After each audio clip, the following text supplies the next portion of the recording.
c'est de rassembler un grand nombre d'œuvres de femmes, sculpteurs.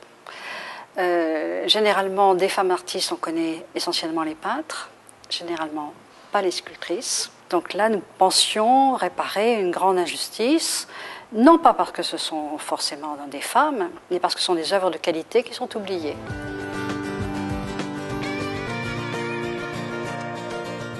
L'idée, c'était de montrer la présence des femmes sculpteurs à la fois dans tous les champs de la sculpture, même les dimensions de la sculpture, depuis l'art animalier tout petit pour certaines, jusqu'à l'art monumental.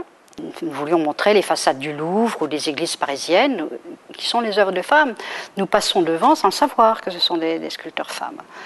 Et puis, après ça, montrer qu'elles étaient dans tous les champs de la sculpture, comme je vous le disais, le nu, l'abstraction, dans la partie contemporaine, l'innovation la plus transgressive parfois.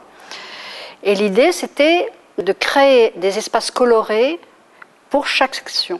Ce qui permet d'entrer dans chaque section et de regarder toutes les œuvres comme appartenant à un même ensemble.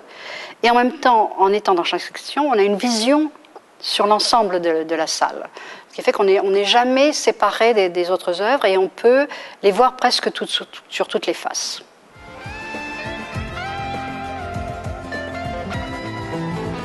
Ce qui est étonnant avec la sculpture, c'est que au XIXe siècle en particulier, certaines vivent de leur art, ont des commandes publiques, donc sont reconnues par les institutions.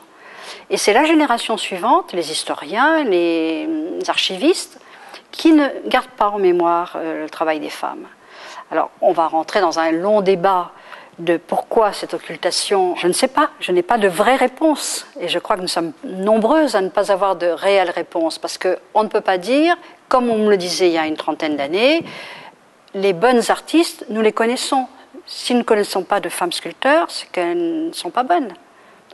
Et je crois que cette exposition prouve que ce n'est pas vrai. Je me suis dit que si les œuvres pouvaient se confronter à une scénographie extrêmement moderne, vivante, forte en couleurs, c'est qu'elles avaient une grande valeur formelle.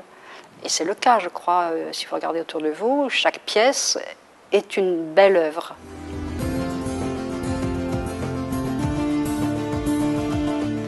Donc le souhait aussi, c'est qu'on puisse un jour sortir du ghetto et faire qu'on ne fasse plus d'exposition de femmes, mais que quand on fait une exposition de sculpture, quel que soit le sujet, on pense à aller voir les artistes femmes qui ont fait des œuvres de qualité dans ce registre-là.